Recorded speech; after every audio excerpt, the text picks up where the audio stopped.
आज की कहानी का शीर्षक है परिवार की महत्ता।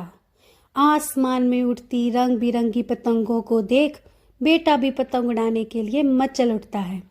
उसने अपने पिता से कहा, पापा मैं भी पतंग उड़ाना चाहता हूँ, प्लीज मेरे लिए एक पतंग खरीद दीजिए। बेटे की इच्छा पूरी करने पिता पास की ही दुकान में गया। वहां से एक सुंदर सी पतंग और डोरी वह अपने बेटे के लिए खरीद लाया। बेटा पतंग पाकर खुशी से झूम उठा। फिर बेटा पतंग उड़ाना शुरू कर देता है। उसकी पतंग ऊंचे आसमान में उड़ रही थी, लेकिन वह खुश नहीं था। वह चाहता था कि उसकी पतंग और ऊंचा उड़े। वे पिता से बोला, पापा ऐसा लग रहा है कि डोर की वजह से पतंग ऊंची ऊंची नहीं उड़ पा रही है। क्यों ना इसकी डोर काट दी जाए, इससे पतंग आजाद होकर और भी ऊंची उड़ने लगेगी। प्लीज आप इसकी डोर काट दो। बेटे की बात मानकर पिता ने पतंग की डोर काट दी। डोर काटते ही पतंग ऊपर जाने लगी।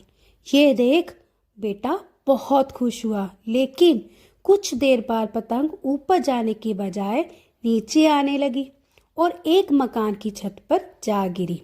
बेटा यह देख हैरत में पड़ गया। उसने ये सोचकर पतंग की डोर काटी थी कि पतंग आसमान में और ऊंचा उड़ने लगेगी, लेकिन वह तो नीचे गिर गई। उसने पिता से पूछा, पापा ये क्या हुआ? पतंग आसमान में और ऊंची जाने के बजाय नीचे क्यों गिर पड़ी? पिता बोला, बेटा तुम्हें लग रहा था कि डोर पतंग को ऊंचा उड़ने से रोक रही है, जबकि वास्तव में ऐसा नहीं था। डोर तो पतंग का सहारा थी।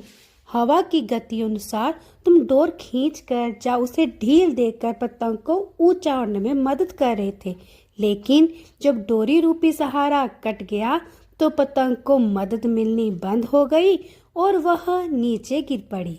ऐसा जीवन में भी होता है।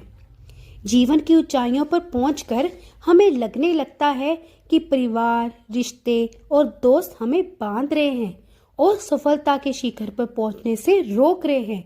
लेकिन दोस्तों, ये बात हमें कभी नहीं भूलनी चाहिए कि हमारे आगे बढ़ने में, हमारे सफल होने में हमारे परिवार वालों का और रिश्तेदारों का और दोस्तों का पूरा योगदान होता है। ये वह हैं जो हमें पग पग जीवन में आगे बढ़ने के लिए प्रेरित करते हैं और हमें प्रोत्साहन देते हैं। इसलिए हमेशा परिवार की अहमियत को ध्यान में रखें और उनको इज्जत मान दें। मैं यहाँ विश्राम लेती हूँ और फिर मिलते हैं एक नई कहानी के साथ। धन्यवाद। अगर आप मेरे चैनल पर पहली बार आए हैं तो मेरे चैनल को लाइक, शेयर और सब्सक्राइब करना ना भूलें। धन्यवाद।